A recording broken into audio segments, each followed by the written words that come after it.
Hello everyone, ಕನ್ನಡದಲ್ಲಿ the Hindu ದಿನಪತ್ರಿಕೆಯ ಸುದ್ದಿ ವಿಶ್ಲೇಷಣೆಗೆ ತಮ್ಮೆಲ್ಲರಿಗೂ ಸ್ವಾಗತ. ನಾವಿವತ್ತು ಜನವರಿ 30, 2025 ದ ಹಿಂದೂ ದಿನಪತ್ರಿಕೆಯ ಸುದ್ದಿ ವಿಶ್ಲೇಷಣೆನ ಮಾಡಲಿದ್ದೇವೆ.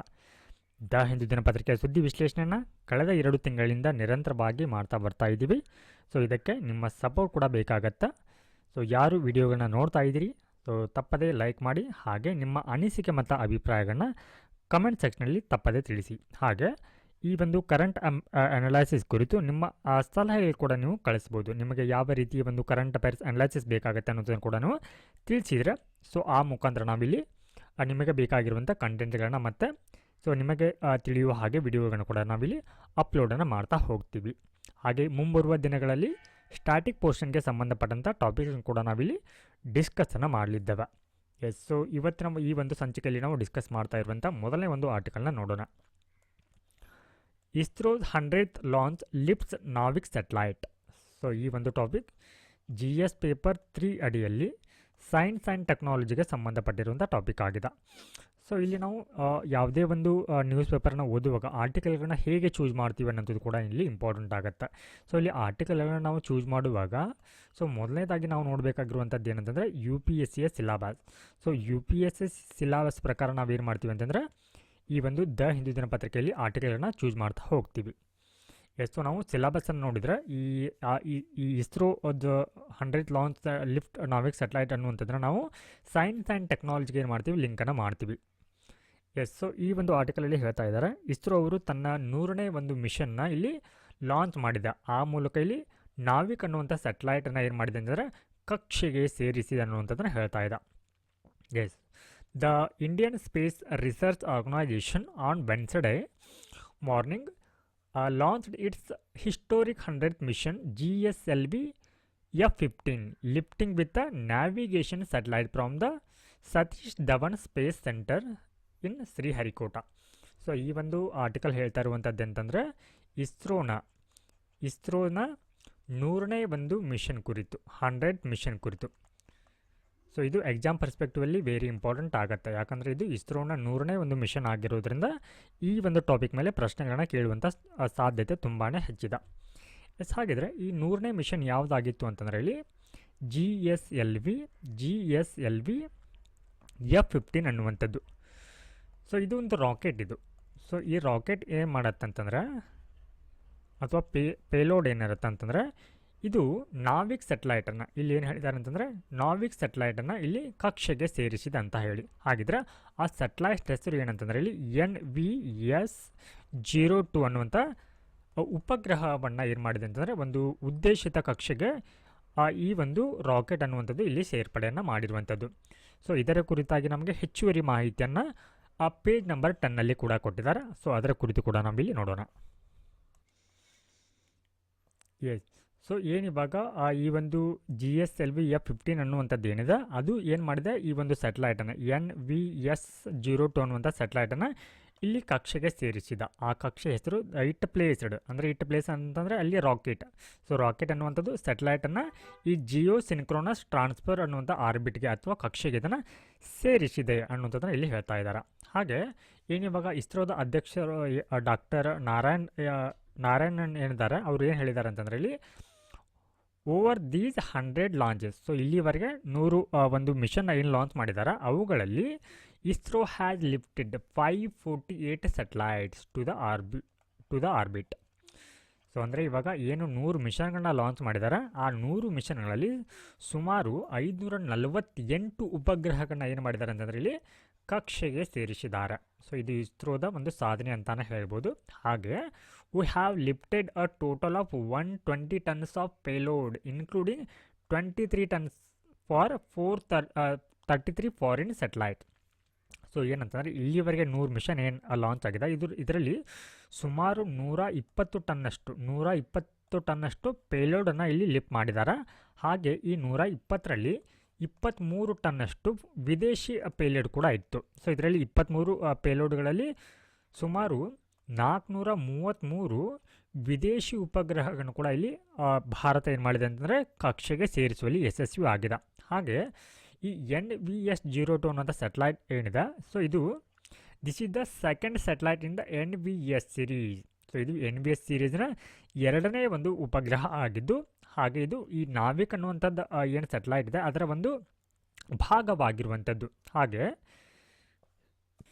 ಈ ಒಂದು ಸ್ಯಾಟಲೈಟನ್ನು ಯಾವ ಉದ್ದೇಶಕ್ಕಾಗಿ ಡಿಸೈನ್ ಮಾಡಲಾಗಿದೆ ಅಂತ ನೋಡೋದಾದರೆ, design to provide accurate position, velocity and timing ಅಂದರೆ PBT service to users in India and the region extended to about 1005 kilometre beyond the Indian land mass which is primary service area. So ಅಂದರೆ ಏನು ಭಾರತದಲ್ಲಿ ಬಳಕೆದಾರರಿರ್ತಾರೆ ಅವರಿಗೆ ನಿಖರವಾದಂಥ ಸ್ಥಳವನ್ನು ಗುರುತಿಸಲಿಕ್ಕೆ, ಹಾಗೆ ವೆಲಾಸಿಟಿಯನ್ನು ಹಾಗೆ ಟೈಮಿಂಗನ್ನು identify ಮಾಡಲಿಕ್ಕೆ so ಈ ಒಂದು ರಾಕೆಟ್ ಅಥವಾ ಈ ಒಂದು ಸ್ಯಾಟಲೈಟನಲ್ಲಿ ಡಿಸೈನ್ ಮಾಡಿರುವಂಥದ್ದು. ಸೊ ಇಲ್ಲಿ ನಾವಿಕ್ ಅನ್ನುವಂಥದ್ದು ಏನಿದೆ, ಸೊ ಇದು 2 ರೀತಿಯ ಸೇವೆಗಳನ್ನ ನೀಡುತ್ತೆ. ಸೊ ಅದರಲ್ಲಿ ಮೊದಲನೇದಾಗಿ SPS ಅಂತ ಬರುತ್ತೆ. ಸೊ SPS ಅಂತಂದರೆ ಸ್ಟ್ಯಾಂಡರ್ಡ್ ಪೊಸಿಷನ್ ಸರ್ವಿಸ್ ಅಂತ. ಸೊ ಏನು ಇವಾಗ ಜಾಗತಿಕವಾಗಿ ನಾವು GPS ಏನು ಬಳಸ್ತೀವಿ, GPS ಅಂತಂದರೆ ಗ್ಲೋಬಲ್ ಪೊಸಿಷನ್ ಸಿಸ್ಟಮ್, ಅದೇ ರೀತಿ ಭಾರತದಲ್ಲಿ ಸ್ಟ್ಯಾಂಡರ್ಡ್ ಪೊಸಿಷನಿಂಗ್ ಸರ್ವಿಸನ್ನು ನೀಡಲಾಗುತ್ತೆ. ಹಾಗೆ ನಂತರದಲ್ಲಿ ಇನ್ನೊಂದು ಸೇವೆಯನ್ನು ಇದು ನೀಡುತ್ತೆ, ಸೊ RS ಅಂತ. ಸೊ ಇಲ್ಲಿ ಅಂದರೆ RS ಅಂತಂದರೆ ರೆಸ್ಟ್ರಿಕ್ಟೆಡ್ ಸರ್ವಿಸ್ ಅನ್ನುವಂಥ ಸೇವೆಗಳನ್ನ ಈ ಒಂದು ನಾವಿಕ್ ಸ್ಯಾಟಲೈಟ್ ಅನ್ನುವಂಥದ್ದು ನೀಡುತ್ತೆ. ಸೊ ಇದಿಷ್ಟು ನಮಗೆ ಈ ಒಂದು ಇಸ್ರೋನ 100th ಮಿಷನ್ ಬಗ್ಗೆ ತಿಳಿದುಕೊಂಡಿರಬೇಕಾಗಿರುವಂಥ ಮಾಹಿತಿ ಆಗಿರುತ್ತೆ. ನಾವು let us move to the next topic. Supreme court orders complete stop on practice of manual scavenging in 6 metro. So ಇಲ್ಲಿ ಸುಪ್ರೀಂ ಕೋರ್ಟ್ ಏನು ಆದೇಶವನ್ನು ನೀಡಿದೆ ಅಂತಂದರೆ, ಇಲ್ಲಿ ಏನು 6 ಮಹಾನಗರ ಮೆಟ್ರೋ ಸ್ಟೇಷನ್ಗಳೇನಿರುತ್ತೆ ಅಥವಾ ಮಹಾನಗರಗಳೇನಿರುತ್ತೆ, ಸೊ ಅವುಗಳಲ್ಲಿ ಸಂಪೂರ್ಣವಾಗಿ ಈ ಮ್ಯಾನ್ಯುವಲ್ ಸ್ಕ್ಯಾವೆಂಜಿಂಗನ್ನು ನಿಷೇಧವನ್ನು ಮಾಡಬೇಕು ಅನ್ನುವಂಥದ್ದನ್ನು ಇಲ್ಲಿ ಆದೇಶವನ್ನು ನೀಡಿರುವಂಥದ್ದು. ಸೊ ಹೀಗಾಗಿ ಈ ಒಂದು ಆರ್ಟಿಕಲ್ ಹೇಳ್ತಾ ಇರುವಂಥದ್ದು ಯಾವುದರ ಕುರಿತು ಅಂತ ನೋಡೋದಾದರೆ, ಇದು ಮ್ಯಾನ್ಯುವಲ್ ಸ್ಕ್ಯಾವೆಂಜ್ ಕುರಿತಾಗಿ ಹೇಳ್ತಾ ಇದೆ. ಮ್ಯಾನ್ಯುವಲ್ ಸ್ಕ್ಯಾವೆಂಜಿಂಗ್, ಸೊ ಕನ್ನಡದಲ್ಲಿ ಇದಕ್ಕೆ ನಾವು ಮಲಬಾಚುವ ಪದ್ಧತಿ ಅಂತ ಕರಿದ್ವಿ.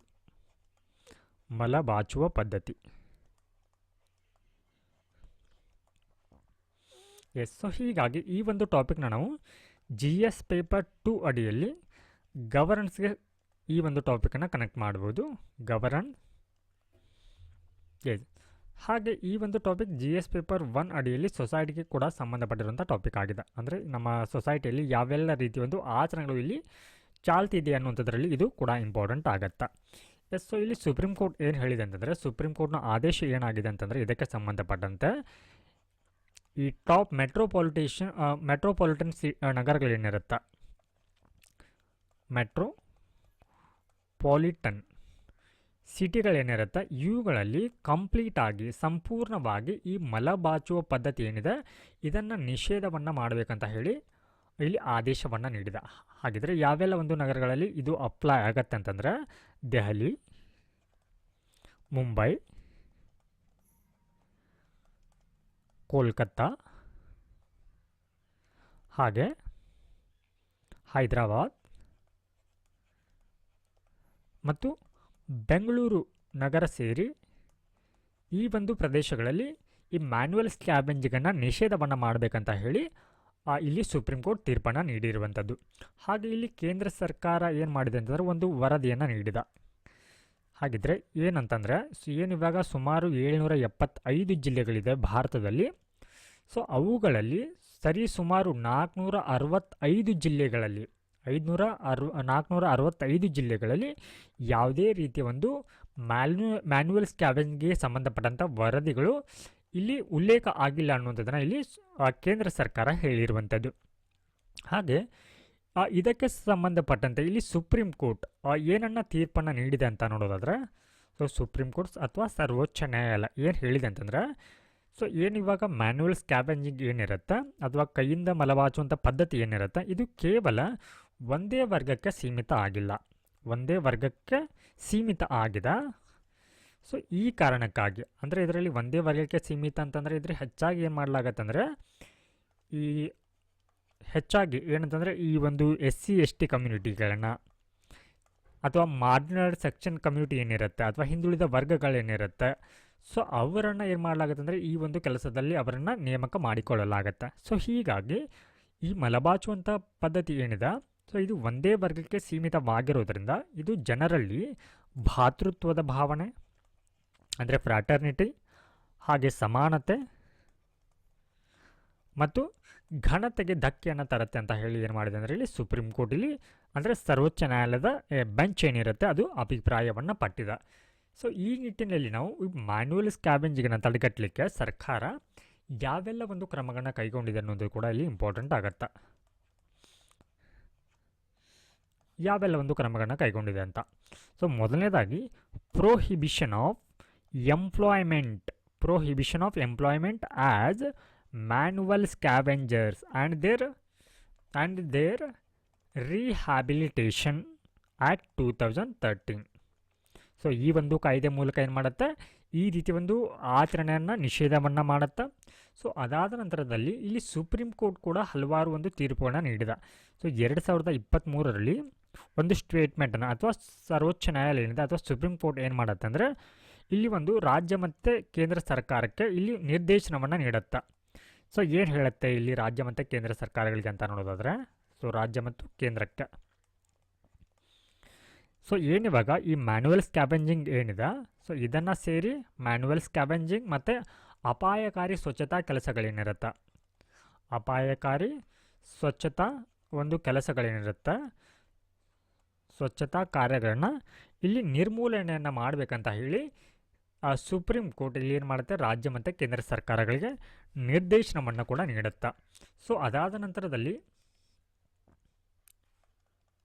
ನಮಸ್ತೆ ಅನ್ನುವಂಥ ಯೋಜನೆ ಕೂಡ ಜಾರಿಗೆ ತರುತ್ತೆ. ನಮಸ್ತೆ ಅನ್ನುವಂಥ ಯೋಜನೆ ವೆರಿ ಇಂಪಾರ್ಟೆಂಟ್. ಈ ಎಲ್ಲ ಸ್ಕೀಮ್ಗಳನ್ನು ಕೂಡ ನಾವು ಮೇನ್ಸ್ ಆನ್ಸರ್ನಲ್ಲಿ ಬಳಸ್ಕೊಳ್ಬೋದಾಗತ್ತೆ.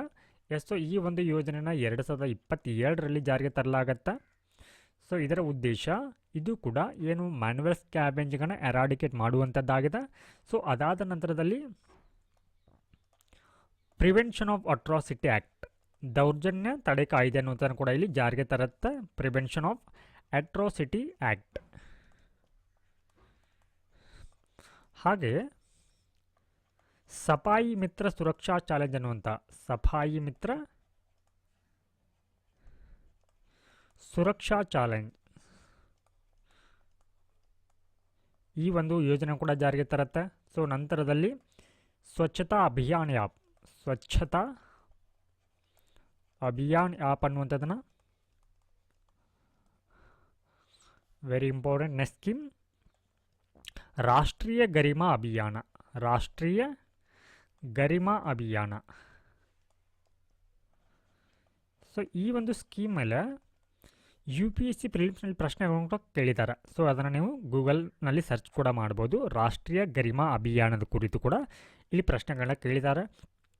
ಸೊ ನಂತರದಲ್ಲಿ ಸುಪ್ರೀಂ ಕೋರ್ಟ್ ಏನು ಮಾಡುತ್ತೆ ಅಂದರೆ 2014ರಲ್ಲಿ ಒಂದು ತೀರ್ಪನ್ನು ನೀಡುತ್ತೆ. ಸೊ ಏನು ತೀರ್ಪು ಅಂತಂದರೆ ಏನಿವಾಗ ಮ್ಯಾನ್ಯುವಲ್ ಸ್ಕ್ಯಾವೆಂಜಿಂಗ್ ಮಾಡಲಿಕ್ಕೆ ಹೋಗಿ ಸಾವುಗಳಾಗಿರುತ್ತೆ, ಅಂದರೆ ಈ 1993ರ ನಂತರ ಏನು ಸಾವುಗಳಾಗತ್ತೆ ಈ ಒಂದು ಕಾರಣಗಳಿಂದಾಗಿ ಆ ಎಲ್ಲ ಕುಟುಂಬಗಳಿಗೆ ಏನು ಮಾಡಬೇಕು, ಇಲ್ಲಿ 10 ಲಕ್ಷ ರೂಪಾಯಿ ಪರಿಹಾರವನ್ನು ನೀಡಬೇಕಂತ ಹೇಳಿ ಇಲ್ಲಿ ಸುಪ್ರೀಂ ಕೋರ್ಟ್ ಆದೇಶವನ್ನು ಕೂಡ ನೀಡುತ್ತೆ. ಸೊ ಈ ಎಲ್ಲ ಸ್ಕೀಮ್ಗಳು ನಮಗೆ ಎಕ್ಸಾಮ್ ಪರ್ಸ್ಪೆಕ್ಟಿವಲ್ಲಿ ಇಂಪಾರ್ಟೆಂಟ್ ಆಗುತ್ತೆ. ನಾವು let us move to the next topic. ನಾವು ಮಾಡಿರುವಂಥ ಈ ಅನಾಲಿಸಿಸ್ ಏನು ಕ್ಲಾಸಸ್ ಇರುತ್ತೆ ಇದರ PDF ಲಿಂಕನ್ನು ನಮ್ಮ ಟೆಲಿಗ್ರಾಮ್ ಚಾನಲ್ನಲ್ಲಿ ಅಪ್ಲೋಡ್ ಕೂಡ ಮಾಡಿರ್ತೀವಿ. ಅದರ ಲಿಂಕನ್ನು ಡಿಸ್ಕ್ರಿಪ್ಷನಲ್ಲಿ ಹಾಕಿರ್ತೀವಿ, ನೀವು ಅದನ್ನು ರೆಫರ್ ಕೂಡ ಮಾಡ್ಬೋದು. ಸೊ ನಾವು let us move to the next topic. Bridge the milk divide for a nutritionally secure India. So ಈ ಒಂದು ಆರ್ಟಿಕಲ್ ಹೇಳ್ತಾ ಇರುವಂಥದ್ದು ಏನಂತಂದರೆ ಮಿಲ್ಕ್ ಡಿವೈಡ್ ಅಂದರೆ ಏನಿವಾಗ ನಾವು ಭಾರತದಲ್ಲಿ ಈ ಹಾಲಿನ ಬಳಕೆ ಏನಿದೆ ಸೊ ಅದು ಅಸಮಾನತೆಯಿಂದ ಕೂಡಿದೆ, ಅಂದರೆ ಅದರ ಬಳಕೆಯಲ್ಲಿ ವ್ಯತ್ಯಾಸ ಅನ್ನುವಂಥದ್ದು ಕಂಡು ಬರ್ತಾ ಇದೆ ಅನ್ನೋದನ್ನು ಈ ಒಂದು ಆರ್ಟಿಕಲ್ ಹೇಳ್ತಾ ಇದೆ. ಸೊ ಹೀಗಾಗಿ ಈ ಒಂದು ಟಾಪಿಕ್ GS ಪೇಪರ್ 2 ಅಡಿಯಲ್ಲಿ ಹೆಲ್ತ್ಗೆ ಸಂಬಂಧಪಟ್ಟಿರುವಂಥ ಟಾಪಿಕ್ ಆಗಿದೆ. ಎಸ್, ಸೊ ಇದರ ಕುರಿತು ನಾವಿಲ್ಲಿ ನೋಡೋದಾದರೆ ಸೊ ಮಿಲ್ಕ್ ಕನ್ಸಂಪ್ಷನ್ ಬಗ್ಗೆ. ಸೊ ಭಾರತ ಏನು ಅಂತಂದರೆ ಈ ಒಟ್ಟಾರೆಯಾಗಿ world's largest milk producer country ಆಗಿದೆ. World's largest milk producer. So ವಿಶ್ವದ ಅತಿ ದೊಡ್ಡ ಹಾಲು ಉತ್ಪಾದಕ ದೇಶ ಆಗಿದ್ದರೂ ಕೂಡ ಭಾರತದಲ್ಲಿ ಇಲ್ಲಿ ಏನಾಗ್ತಾ ಇದೆ ಅಂತಂದರೆ ಈ ಹಾಲಿನ ಬಳಕೆಗೆ ಸಂಬಂಧಪಟ್ಟಂತೆ ಏನಾಗ್ತಾ ಇದೆ ಅಂದರೆ ಇಲ್ಲಿ ಏನಿವಾಗ ಸಾಮಾಜಿಕವಾಗಿ ಮತ್ತು ಆರ್ಥಿಕವಾಗಿ ಹಿಂದುಳಿದಿರುವಂಥ ಏನೋ ಗುಂಪುಗಳೇನಿರುತ್ತೆ ಸೊ ಅವುಗಳಲ್ಲಿ ಮತ್ತು ಇದು ಪ್ರದೇಶದಿಂದ ಪ್ರದೇಶಕ್ಕೆ ಹಾಗೆ ಗ್ರಾಮೀಣ ಮತ್ತು ನಗರ ಪ್ರದೇಶಗಳಲ್ಲಿ ಏನಾಗ್ತಾ ಇದೆ ಅಂತಾರೆ ಇದರ ಒಂದು ಬಳಕೆಗೆ ಸಂಬಂಧಪಟ್ಟಂತೆ ಇಲ್ಲಿ ವ್ಯತ್ಯಾಸ ಅನ್ನುವಂಥದ್ದು ಕಂಡು ಬರ್ತಾ ಇದೆ. ಸೊ ಎಲ್ಲ ಕಡೆಗಳಲ್ಲಿ ಈ ಹಾಲಿನ ಬಳಕೆ ಅನ್ನುವಂಥದ್ದು ಏಕರೂಪವಾಗಿಲ್ಲ ಅನ್ನೋದನ್ನು ಇಲ್ಲಿ ಹೇಳ್ತಾ ಇದ್ದ. ಹಾಗೆ ಈ ಹಾಲಿನ ಬಳಕೆಗೆ ಸಂಬಂಧಪಟ್ಟಂತೆ ಇರುವಂಥ ಪ್ರಮುಖ ಒಂದು ಮೇಜರ್ ಕನ್ಸರ್ನ್ ಏನು ಅನ್ನೋಂಥದ್ದು ನೋಡೋಣ. ಸೊ ಪ್ರಮುಖ ಕಾಳಜಿಗಳು ಏನು ಅನ್ನೋಂಥದ್ದನ್ನು, ಪ್ರಮುಖ ಕಾಳಜಿಗಳು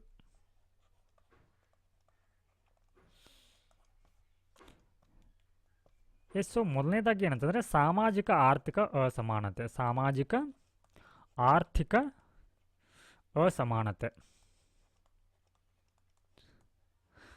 ಸೊ ಇಲ್ಲಿ ಯಾವ ರೀತಿ ಅಸಮಾನತೆ ಕಂಡು ಬರ್ತಾ ಇದೆ ಅಂದರೆ ಈ ಹಾಲಿನ ಬಳಕೆಗೆ ಸಂಬಂಧಪಟ್ಟಂತೆ ಏನಿವಾಗ ಟಾಪ್ ಇನ್ಕಮ್ ಹೌಸ್ ಹೋಲ್ಡ್ ಏನಿರುತ್ತೆ ಅಥವಾ ಹೆಚ್ಚುವರಿ ಆದಾಯವನ್ನು ಗಳಿಸುವಂಥ ಮನೆಗಳೇನಿರುತ್ತೆ ಅವುಗಳಲ್ಲಿ ಟಾಪ್ ಇನ್ಕಮ್ ಹೌಸ್ ಹೋಲ್ಡ್,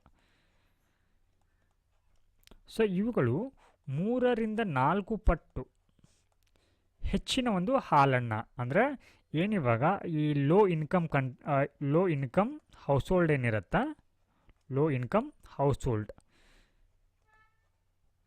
ಅಂದರೆ ಟಾಪ್ ಇನ್ಕಮ್ ಹೌಸ್ ಹೋಲ್ಡ್ಗಳು ಈ ಲೋ ಇನ್ಕಮ್ ಹೌಸ್ ಹೋಲ್ಡ್ಗಳಿಗಿಂತ 3-4 ಪಟ್ಟು ಹಾಲಿನ ಬಳಕೆಯನ್ನು ಮಾಡ್ತಾ ಇದೆ. ಹಾಗೆ ಏನಿವಾಗ ಭಾರತದಲ್ಲಿ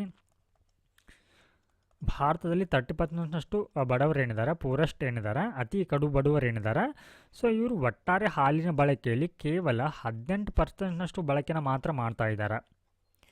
ಸೊ ನಂತರದಲ್ಲಿ ಇದು ನಗರ ಮತ್ತು ಗ್ರಾಮೀಣ ಪ್ರದೇಶಗಳಲ್ಲಿ ಯಾವ ರೀತಿ ವ್ಯತ್ಯಾಸ ಇದೆ ಅಂತ ನೋಡೋದಾದರೆ ನಗರ ಮತ್ತು ಗ್ರಾಮೀಣ. ಸೊ ಇಲ್ಲಿ ನಗರಗಳಲ್ಲಿ ಏನು ಅಂತಂದರೆ ನಗರಗಳಲ್ಲಿ 30% ಅಂದರೆ ಈ ಗ್ರಾಮೀಣ ಒಂದು ಭಾಗಕ್ಕೆ ಹೋಲಿಸಿದರೆ, ಗ್ರಾಮೀಣ ಪ್ರದೇಶಕ್ಕೆ ಹೋಲಿಸಿದರೆ ನಗರ ಪ್ರದೇಶಗಳಲ್ಲಿ 30% ಹೆಚ್ಚುವರಿ ಹಾಲಿನ ಬಳಕೆ ಆಗ್ತಾ ಇದೆ. ಆದರೆ ಇಲ್ಲಿ ಗಮನಿಸಬೇಕಾಗಿರುವಂಥದ್ದು ಏನಂತಂದರೆ ಹಾಲಿನ ಉತ್ಪಾದನೆಯಲ್ಲಿ ಎಲ್ಲಿ ಹೆಚ್ಚಾಗುತ್ತೆ ಅಂತ ನೋಡೋದಾದರೆ ಗ್ರಾಮೀಣ ಪ್ರದೇಶದಲ್ಲಿ ಇದರ ಉತ್ಪಾದನೆ ಹೆಚ್ಚಾಗಿರುತ್ತೆ. ಆದರೂ ಕೂಡ ಅದರ ಬಳಕೆ ಅನ್ನುವಂಥದ್ದು ಏನಾಗ್ತಾ ಇದೆ ಅಂತಂದರೆ ಇಲ್ಲಿ ಗ್ರಾಮೀಣ ಪ್ರದೇಶಕ್ಕೆ ಹೋಲಿಸಿದರೆ ನಗರ ಪ್ರದೇಶಗಳಲ್ಲಿ ಹೆಚ್ಚಾಗಿರುವುದು ಇಲ್ಲಿ ಕಂಡುಬರ್ತಾ ಇದೆ. ಸೊ ನಂತರದಲ್ಲಿ ಇಲ್ಲಿ ರಾಜ್ಯವಾರು ಹೋಲಿಕೆನ ಮಾಡೋದಾದರೆ ಯಾವೆಲ್ಲ ರಾಜ್ಯಗಳಲ್ಲಿ ಅತಿ ಹೆಚ್ಚಿನ ಒಂದು ಹಾಲಿನ ಬಳಕೆ ಅನ್ನುವಂಥದ್ದು ಕಂಡುಬರುತ್ತೆ ಅಂತ ನೋಡೋದಾದರೆ ಸೊ ರಾಜ್ಯವಾರು ಹೋಲಿಕೆ.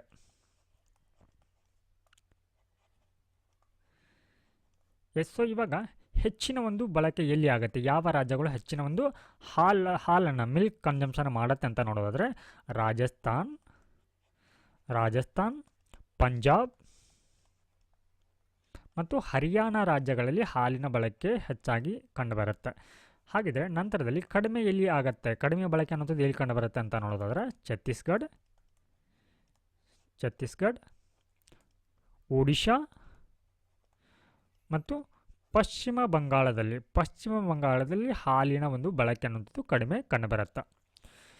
ಸೊ ಈ ಮೂಲಕ ಹಾಲನ್ನು ಕಡಿಮೆ ಬಳಸ್ತಾ ಇರೋದ್ರಿಂದ ಆಗುವಂತಹ ಒಂದು ಪೌಷ್ಟಿಕಾಂಶಕ್ಕೆ ಸಂಬಂಧಪಟ್ಟಂತೆ ಇರುವಂಥ ಕಳವಳಗಳ ಏನಾಗುತ್ತೆ, ಹಾಲನ್ನು ಕಡಿಮೆ ಬಳಸೋದ್ರಿಂದ ಏನೆಲ್ಲ ಪರಿಣಾಮಗಳಾಗುತ್ತೆ ಅನ್ನೋಂಥದ್ದು ನೋಡೋಣ. ಅಂದರೆ ಪೌಷ್ಟಿಕತೆಗೆ ಸಂಬಂಧಪಟ್ಟಂತೆ ಇರುವಂಥ ಕನ್ಸರ್ನ್ ಏನು ಅನ್ನೋಂಥದ್ದು ನೋಡೋಣ. ಸೊ ಇಲ್ಲಿ ನ್ಯಾಷನಲ್ ಇನ್ಸ್ಟಿಟ್ಯೂಟ್ ಆಫ್ ನ್ಯೂಟ್ರಿಷನ್ ಅಂತ ಬರುತ್ತೆ, national institute of nutrition. So ಇವರು ಹೇಳೋ ಪ್ರಕಾರ ಒಬ್ಬ ವ್ಯಕ್ತಿ ಪ್ರತಿದಿನಕ್ಕೆ ಎಷ್ಟು ಹಾಲನ್ನು ಕನ್ಸಂಪ್ಷನ್ ಮಾಡಬೇಕು, ಆತ ಆರೋಗ್ಯವಾಗಿರಬೇಕಂತಂದರೆ ಪ್ರತಿದಿನ ಆತ 300 ಗ್ರಾಮ್ನಷ್ಟು ಹಾಲನ್ನು ಬಳಕೆನ ಮಾಡಬೇಕಂತ ಹೇಳುತ್ತೆ. ಆದರೆ ಇಲ್ಲಿ ಈ ರೀತಿ ಒಂದು ಹಾಲನ್ನು ಒಬ್ಬ ವ್ಯಕ್ತಿ ಪಡೆದುಕೊಳ್ಬೇಕಾದ್ರೆ ಏನಿವಾಗ ಭಾರತದಲ್ಲಿ ಪ್ರತಿಶತ 70% ಹೌಸ್ ಹೋಲ್ಡ್ ಇವುಗಳು ಈ 300 ಗ್ರಾಮ್ ಹಾಲನ್ನು ಕನ್ಸಂಪ್ಷನ್ ಮಾಡಬೇಕಂದ್ರೆ ಸೊ ಈ ಹೌಸ್ ಹೋಲ್ಡ್ಗಳು ಏನು ಮಾಡಬೇಕಂದ್ರೆ ತಮ್ಮ ಆದಾಯದ 10-30% ಏನು ಮಾಡಬೇಕಾಗತ್ತೆ ಅಂತಂದರೆ ಎಕ್ಸ್ಪೆಂಡಿಚರ್ನ ಏನು ಮಾಡಬೇಕಿಲ್ಲಿ ಸ್ಪೆಂಡ್ ಮಾಡಬೇಕಾಗತ್ತೆ ಅನ್ನೋದನ್ನು ಇಲ್ಲಿ ಹೇಳಲಾಗ್ತಾ ಇದೆ. ಹಾಗೆ ಇದಕ್ಕೆ ಪರಿಹಾರವೇನು, ಈ ರೀತಿ ಎಲ್ಲ ಸಮಸ್ಯೆಗಳಿದ್ದರೆ ಇದಕ್ಕೆ ಯಾವ ರೀತಿ ಒಂದು ಪರಿಹಾರಗಳನ್ನು ನಾವಿಲ್ಲಿ ಕಂಡುಕೊಳ್ಬೋದು ಅನ್ನೋಂಥದ್ದು ನೋಡೋಣ. ಪರಿಹಾರ ಸೊ ಏನಂತಂದರೆ ಏನಿವಾಗ ನ್ಯೂಟ್ರಿಷನಲ್ ಡೆಫಿಷಿಯನ್ಸಿ ಏನಾಗ್ತಾ ಇದೆ, ಹಾಲಿನ ಒಂದು ಬಳಕೆಯಲ್ಲಿ ಅಸಮಾನತೆ ಕಂಡು ಬರ್ತಾ ಇರೋದರಿಂದ ಏನು ಇವಾಗ ಆಲ್ರೆಡಿ ಹಲವಾರು ನ್ಯೂಟ್ರಿಷನ್ ಸ್ಕೀಮ್ಗಳಿವೆ, ಸರ್ಕಾರ ಜಾರಿಗೆ ತಂದಿರುವಂಥ ಹಲವಾರು ಈ ಪೋಷಕಾಂಶ ಸಂಬಂಧಿತ ಸ್ಕೀಮ್ಗಳಿದೆ ಅವುಗಳನ್ನು ಸ್ಟ್ರೆಂಥನ್ ಮಾಡಬೇಕು. ಹಾಗೆ ಏನು ಅಂತಂದರೆ ಹಲವಾರು ರಾಜ್ಯಗಳಲ್ಲಿ ಏನು ಮಾಡಲಾಗ್ತಾ ಇದೆ ಅಂತಂದರೆ ರಾಜ್ಯಗಳಲ್ಲಿ ಕೂಡ ಈ ಹಾಲಿನ ವಿತರಣೆಯನ್ನು ಮಾಡಲಾಗ್ತಾ ಇದೆ. ಈ ಒಂದು ಮಧ್ಯಾಹ್ನದ ಬಿಸಿಯೂಟದ ಯೋಜನೆ ಏನಿರುತ್ತೆ ಆ ಒಂದು ಸಂದರ್ಭದಲ್ಲಿ ಹಾಲಿನ ವಿತರಣೆಯನ್ನು ಕೂಡ ಮಾಡಲಾಗುತ್ತೆ. ಸೊ ಅವುಗಳಲ್ಲಿ ಪ್ರಮುಖವಾಗಿ ಆಂಧ್ರ ಪ್ರದೇಶ್, ಗುಜರಾತ್, ಹರಿಯಾಣ, ಕರ್ನಾಟಕ ಹಾಗೆ ತೆಲಂಗಾಣದಂಥ ರಾಜ್ಯಗಳು ಕೂಡ ಏನು ಮಾಡ್ತಾ ಇದ್ದಾರೆ, ಹಾಲಿನ ವಿತರಣೆಯನ್ನು ಮಾಡ್ತಾ ಇದೆ. ಹಾಗೆ ಇಲ್ಲಿ ಛತ್ತೀಸ್ಗಢ ಕೂಡ ಏನು ಮಾಡ್ತಾಯಿತ್ತು ಅಂದರೆ ಹಾಲಿನ ವಿತರಣೆಯನ್ನು ಮಾಡ್ತಾಯಿತ್ತು. ಆದರೆ ಇದೇನಾಗುತ್ತೆ ಅಂದರೆ ಹಣಕಾಸಿನ ಸಮಸ್ಯೆಗಳಿಂದ ಈ ಒಂದು ಹಾಲಿನ ವಿತರಣೆ ಒಂದು ಯೋಜನೆಗೆ ಬೇಕಾಗಿರುವಂಥ ಹಣಕಾಸಿನ ಕೊರತೆಯಿಂದ ಏನಾಗುತ್ತೆ ಅಂದರೆ ಈ ಯೋಜನೆ ಅನ್ನೋದು ನಿಂತು ಹೋಗುತ್ತೆ. ನಾವು let us move on to the next topic, the copyright conundrum in Carnatic music. So ಈ ಒಂದು ಟಾಪಿಕ್ ಏನಿದೆ, ಸೊ ಇದು GS ಪೇಪರ್ 1 ಅಡಿಯಲ್ಲಿ ಆರ್ಟ್ ಆ್ಯಂಡ್ ಕಲ್ಚರ್ಗೆ ಸಂಬಂಧಪಟ್ಟಿರುವಂಥ ಟಾಪಿಕ್ ಆಗಿದೆ.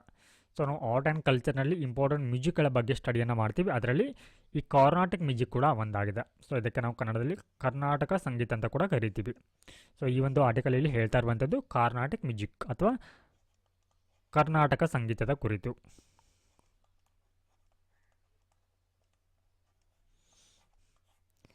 ಎಸ್, ಸೊ ಈ ಒಂದು ಟಾಪಿಕ್ ಏನಕ್ಕೆ ನ್ಯೂಸಲ್ಲಿದೆ ಅಂತಂದರೆ ವೈ ಇನ್ ನ್ಯೂಸ್ ಏನಾಗಿದೆ ಅಂದರೆ ಚೆನ್ನೈಯಲ್ಲಿ ಈ ಮಾರ್ಗಜಿ ಅನ್ನುವಂಥ ಸಂಗೀತ ಸೆಷನ್ ಇರುತ್ತೆ. ಮಾರ್ಗಜಿ ಈ ಸಂಗೀತದ ಒಂದು ಕನ್ಸರ್ಟಲ್ಲಿ ಈ ಒಂದು ಇವೆಂಟ್ನ ಏನು ಮಾಡಲಾಗ್ತಾ ಇದೆ ಅಂದರೆ ಅನ್ಅಫಿಷಿಯಲ್ ಆಗಿ ಅವುಗಳನ್ನ ರೆಕಾರ್ಡ್ ಮಾಡಿಕೊಳ್ಳಲಾಗ್ತಾ ಇದೆ. ಅಂದರೆ ಅನಧಿಕೃತವಾಗಿ ಅವುಗಳನ್ನ ರೆಕಾರ್ಡ್ ಮಾಡಿಕೊಳ್ಳಲಾಗ್ತಾ ಇದೆ. ಸೊ ಹೀಗಾಗಿ ಏನಾಗ್ತಾ ಇದೆ ಅಂದರೆ ಧ್ವನಿ ಮುದ್ರಣವನ್ನು ಏನು ಮಾಡಲಾಗ್ತಾ ಇದೆ. ಸೊ ಇದು ಆ ಒಂದು ಆಯೋಜಕರು ಏನಿರ್ತಾರೆ ಅಂದರೆ ಈ ಒಂದು ಇವೆಂಟನ್ನು ಏನು ಹೋಸ್ಟ್ ಮಾಡಿರ್ತಾರೆ ಅದು ಅವರಿಗೆ ಏನಾಗ್ತಾ ಇದೆ ಅಂದರೆ ಒಂದು ರೀತಿಯ ಕಾಪಿರೈಟ್ ವೈಲೆಂಟ್ ಆಗ್ತಾ ಇದೆ. ಕಾಪಿರೈಟ್ಗೆ ಕನ್ನಡದಲ್ಲಿ ನಾವು ಈ ಕೃತಿ ಸ್ವಾಮ್ಯ ಅಂತ ಏನು ಕರಿತೀವಿ ಅದು ಏನಾಗ್ತದೆ ವೈಲೇಟ್ ಆಗ್ತಾ ಇದೆ ಅನ್ನೋಂಥದ್ದನ್ನು ಈ ಒಂದು ಆರ್ಟಿಕಲಲ್ಲಿ ಹೇಳ್ತಾ ಇದ್ದಾರೆ. ಎಸ್, ಹಾಗಿದ್ರೆ ನಾವಿವಾಗ ಈ ಒಂದು ಕರ್ನಾಟಕ ಸಂಗೀತದ ಕುರಿತು ತಿಳ್ಕೊಳ್ಳೋಣ ಅಥವಾ ಕಾರ್ನಾಟಿಕ್ ಮ್ಯೂಸಿಕ್ ಬಗ್ಗೆ ತಿಳ್ಕೊಳ್ಳೋಣ. ಸೊ ಇದರ ಮೂಲ ಏನು, ಇದರ ಒಂದು ವಿಕಾಸ ಯಾವ ರೀತಿ ಆಗುತ್ತೆ, ಸೊ ಇದರ ಪ್ರಸಾರ ಯಾವ ರೀತಿ ಆಗಿದೆ ಅನ್ನೋಂಥದ್ದು ನೋಡೋಣ. ಸೊ ಮೊದಲನೇದಾಗಿ ಇದರ ಒಂದು ಮೂಲ, ಈ ಕರ್ನಾಟಕ ಸಂಗೀತದ ಮೂಲವನ್ನು ನೋಡೋದಾದರೆ ಇದು ಸಂಸ್ಕೃತ ಪದ ಕರ್ನಾಟಕ ಸಂಗೀತದಿಂದ ಉಗಮಗೊಂಡಿದೆ. ಕರ್ನಾಟಕ ಸಂಗೀತಂ ಪದದಿಂದ ಈ ಒಂದು ಮ್ಯೂಸಿಕ್ ಇಲ್ಲಿ ಹುಟ್ಕೊಂಡಿರುವಂಥದ್ದು. ಹಾಗೆ ಇದರ ಅರ್ಥ ಏನಂತಂದರೆ ಇದು ಸಾಂಪ್ರದಾಯಿಕ ಅಂತ ಹೇಳಿ ಇದು ಸೂಚಿಸುತ್ತೆ. ಸಾಂಪ್ರದಾಯಿಕ. ಎಸ್, ಸೊ ಈ ಒಂದು ಮ್ಯೂಸಿಕಲ್ಲಿ ರಾಗ ಮತ್ತು ತಾಳ ಇರುತ್ತೆ. ರಾಗ ಮತ್ತು ತಾಳದಿಂದ ಕೂಡಿರುವಂಥ ಒಂದು ಮ್ಯೂಸಿಕ್ ಆಗಿದೆ.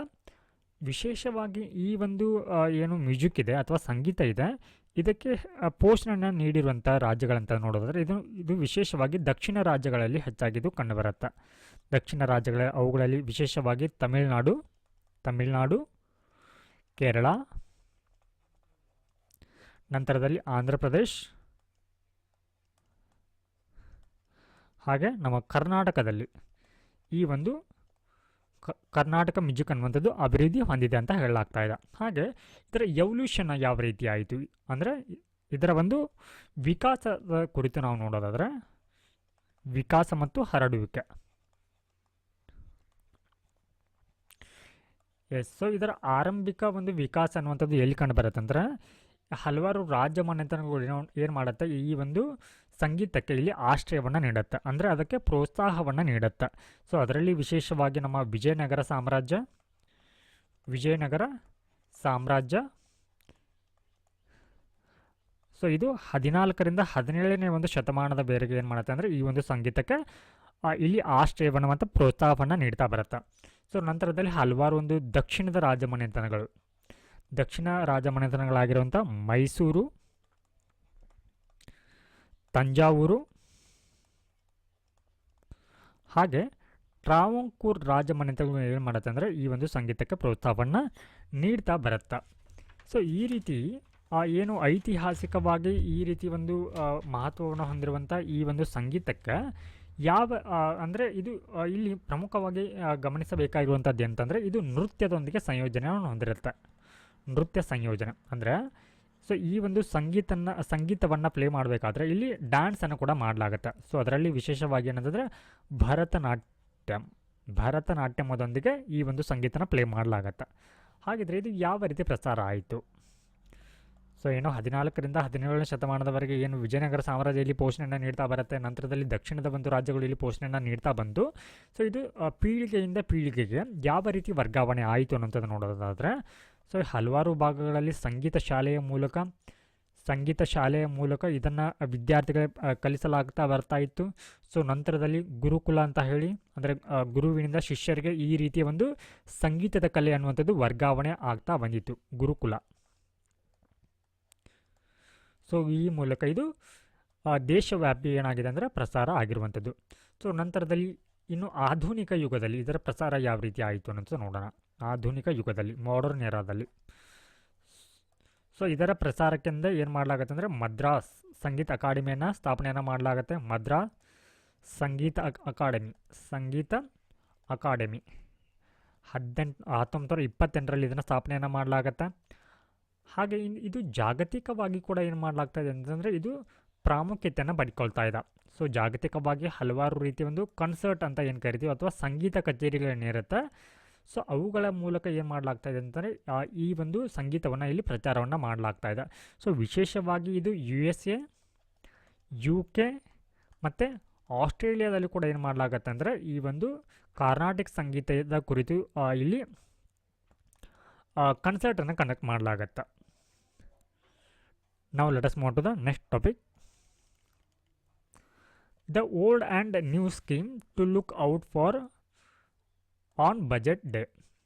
ಸೊ ಈ ಒಂದು ಆರ್ಟಿಕಲಲ್ಲಿ ಏನು ಹೇಳ್ತಾ ಇದ್ದಾರೆ ಅಂತಂದರೆ ಏನಿವಾಗ ಮುಂಬರುವಂಥ ಫೈನಾನ್ಷಿಯಲ್ ಇಯರ್ ಆರ್ಥಿಕ ಒಂದು ಹಣಕಾಸಿನ ವರ್ಷದ 2025-26ನೇ ಸಾಲಿನ ಬಜೆಟ್ ಅನ್ನುವಂಥದ್ದು ಫೆಬ್ರವರಿ 1ರಂದು ಏನು ಮಂಡನೆ ಆಗಲಿದೆ. ಸೊ ಈ ಮಂಡನೆ ಆಗಿರುವಂಥ ಸಂದರ್ಭದಲ್ಲಿ ಹಲವಾರು ಸ್ಕೀಮ್ಗಳೇನಿದೆ ಅವುಗಳಿಗೆ ನೀಡಿರುವಂಥ ಒಂದು ಹಣಕಾಸು ಅನ್ನುವಂಥದ್ದು ಏನಾಗ್ತಾ ಇದೆ ಅಂತಂದರೆ ಕಡಿಮೆ ಆಗ್ತಾ ಇದೆ ಅನ್ನುವಂಥದ್ದನ್ನು ಈ ಒಂದು ಆರ್ಟಿಕಲಲ್ಲಿ ಕೊಟ್ಟಿದ್ದಾರೆ. ಸೊ ಈ ಒಂದು ಆರ್ಟಿಕಲಲ್ಲಿ ಏನು ಕೊಟ್ಟಿದ್ದಾರೆ ಸ್ಕೀಮ್ಗಳು ಎಕ್ಸಾಮ್ ಪರ್ಸ್ಪೆಕ್ಟಿವಲ್ಲಿ ನಮಗೆ ವೆರಿ ಇಂಪಾರ್ಟೆಂಟ್ ಆಗುತ್ತೆ.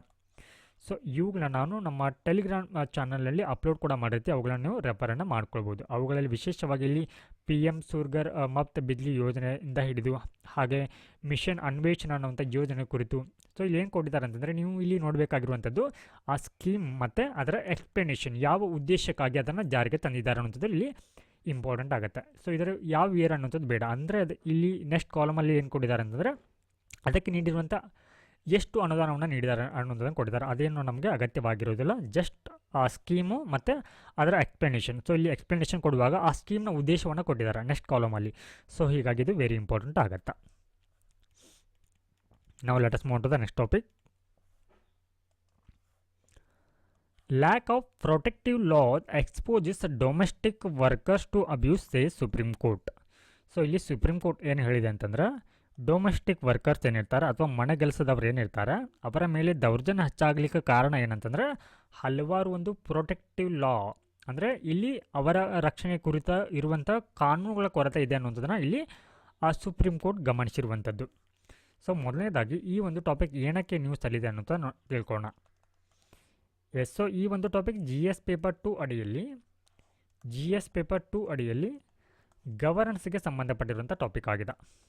ಗವರ್ನೆನ್ಸ್. ಸೊ ಈ ಒಂದು ಆರ್ಟಿಕಲ್ನಲ್ಲಿ ಇರುವಂಥ ಪ್ರಮುಖವಾಗಿರುವಂಥ ಕೀವರ್ಡ್ ಏನಂತಂದರೆ ಡೊಮೆಸ್ಟಿಕ್ ವರ್ಕರ್ಸ್ ಅಬ್ಯೂಸ್.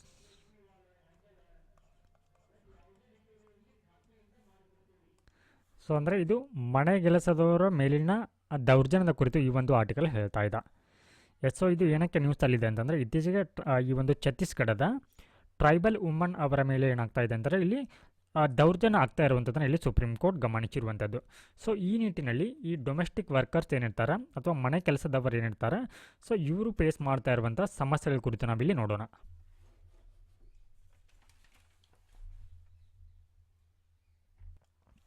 ಯಾವ ರೀತಿಯ ಒಂದು ಸಮಸ್ಯೆಗಳನ್ನ ಇವರು ಫೇಸ್ ಮಾಡ್ತಾ ಇದ್ದಾರೆ, ಸೊ ಇವರು ಎದುರಿಸುತ್ತಿರುವಂಥ ಸಮಸ್ಯೆಗಳು ಅಥವಾ ಸವಾಲುಗಳು.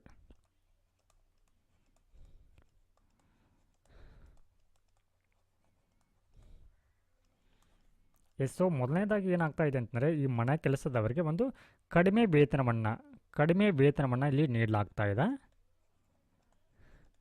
ಸೊ ನಂತರದಲ್ಲಿ ಇವರು ಹೆಚ್ಚಾಗಿ ಸುರಕ್ಷಿತವಲ್ಲದ ಸ್ಥಳಗಳಲ್ಲಿ ಕೆಲಸವನ್ನು ಮಾಡಲಾಗತ್ತೆ. ಸುರಕ್ಷಿತವಲ್ಲದ ಸ್ಥಳದಲ್ಲಿ ಕೆಲಸ.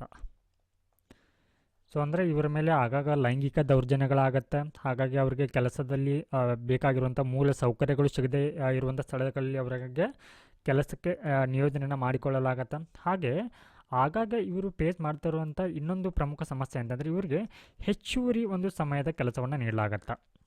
ಸಮಯದ ಕೆಲಸ. ಹಾಗೆ ಇವರು ಏನಿವಾಗ ಈ ಡೊಮೆಸ್ಟಿಕ್ ವರ್ಕರ್ ಆಗಿ ನೇಮಕಗೊಂಡಿರ್ತಾರೆ, ಇವರಲ್ಲಿ ಹೆಚ್ಚಾಗಿ ಇವರು ಅನಕ್ಷರಸ್ಥರಾಗಿರ್ತಾರೆ ಅಥವಾ ಕಡಿಮೆ ವಿದ್ಯಾವಂತರು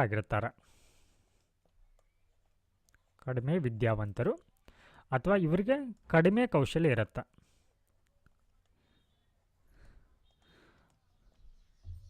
ಹಾಗೆ ಇಲ್ಲಿ ಗಮನಿಸಬೇಕಾಗಿರುವಂಥದ್ದು ಇನ್ನೊಂದು ಏನಂತಂದರೆ, ಏನು ಹೆಚ್ಚಾಗಿ ಡೊಮೆಸ್ಟಿಕ್ ವರ್ಕರ್ ಏನಿರ್ತಾರೆ, ಸೊ ಇವರಲ್ಲಿ ಹೆಚ್ಚಾಗಿ ಯಾವ ಒಂದು ಕಮ್ಯುನಿಟಿ ಪೀಪಲ್ ಇರ್ತಾರೆ ಅಂತಂದರೆ SC ST OBC ಮತ್ತು ಎಕಾನಾಮಿಕಲಿ ವೀಕರ್ ಸೆಕ್ಷನ್ ಏನಿರ್ತಾರೆ, ಸೊ ಈ ಒಂದು ಸಮಾಜದ ಈ ಒಂದು ವರ್ಗದ ಜನರು ಈ ಒಂದು ಕೆಲಸಗಳಲ್ಲಿ ಹೆಚ್ಚಾಗಿ ತೊಡಗಿಕೊಂಡಿರ್ತಾರೆ ಅನ್ನೋದನ್ನು ಈ ಒಂದು ಆರ್ಟಿಕಲಲ್ಲಿ ಹೇಳಿದ್ದಾರೆ.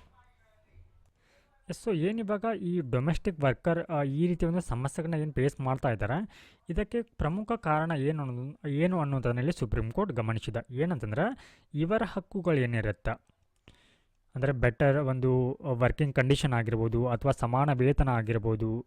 ಸೊ ಈ ರೀತಿಯ ಒಂದು ಹಕ್ಕುಗಳನ್ನ ರಕ್ಷಿಸಲಿಕ್ಕೆ ಭಾರತದಲ್ಲಿ ಕಾನೂನಿನ ಕೊರತೆ ಇದೆ ಅನ್ನೋಂಥದ್ದನ್ನು ಇಲ್ಲಿ ಸುಪ್ರೀಂ ಕೋರ್ಟ್ ಗಮನಿಸಿದೆ. ಕಾನೂನಿನ ಕೊರತೆ.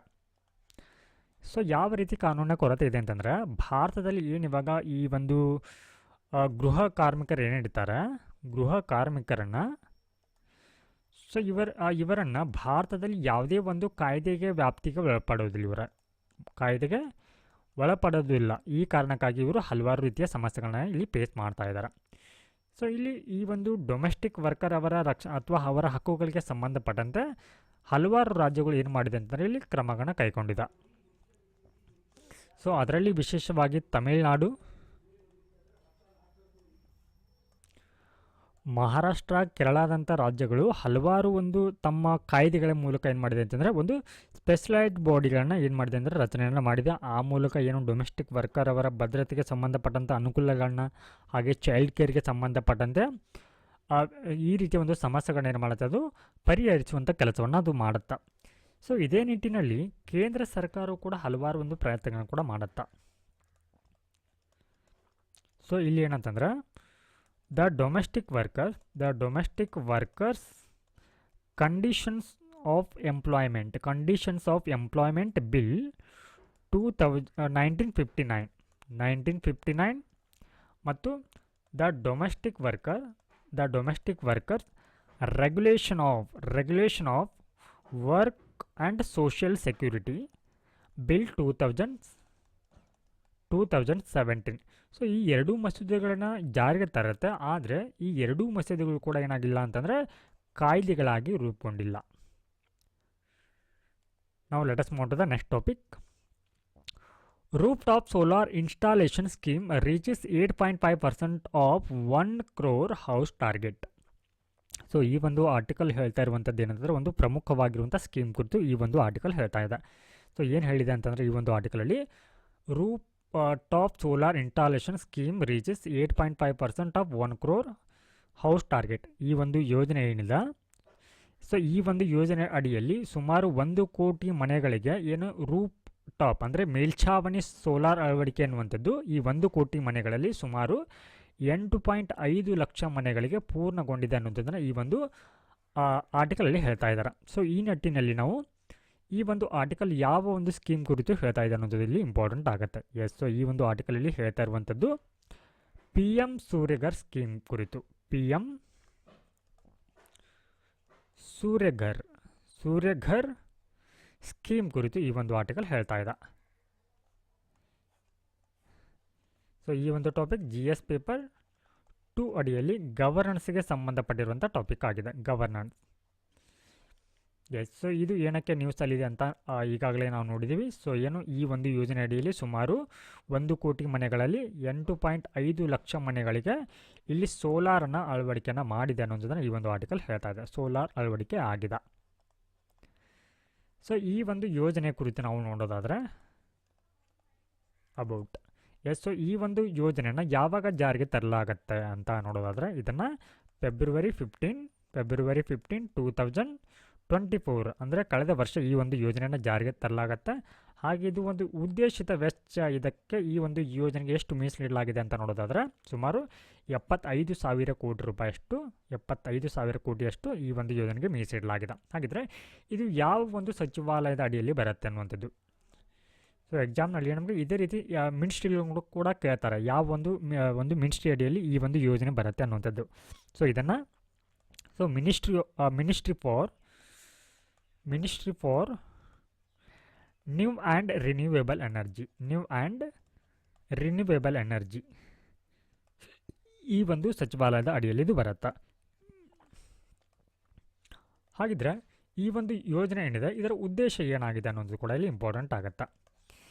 ಸೊ ಇದು ಏನು 1 ಕೋಟಿ ಮನೆಗಳಿಗೆ ಅಂದರೆ ಇದು ದೇಶವ್ಯಾಪಿ ಇರುತ್ತೆ, ಕೇವಲ ಒಂದೇ ಪ್ರದೇಶಗಳಿಗೆ ಇದು ಸೀಮಿತವಾಗಿಲ್ಲ. ದೇಶವ್ಯಾಪಿ ಸುಮಾರು 1 ಕೋಟಿ ಮನೆಗಳಿಗೆ ಸೋಲಾರ್ ಇನ್ಸ್ಟಾಲೇಷನ್ ಮಾಡುವಂಥ ಗುರಿಯನ್ನು ಇದು ಹೊಂದಿದೆ. ಸೋಲಾರ್ ಅಳವಡಿಕೆ ಅಂದರೆ ಮೇಲ್ಛಾವಣಿ ಸೋಲಾರನ್ನು ಅಳವಡಿಸುವಂಥ ಉದ್ದೇಶವನ್ನು ಇದು ಹೊಂದಿದೆ.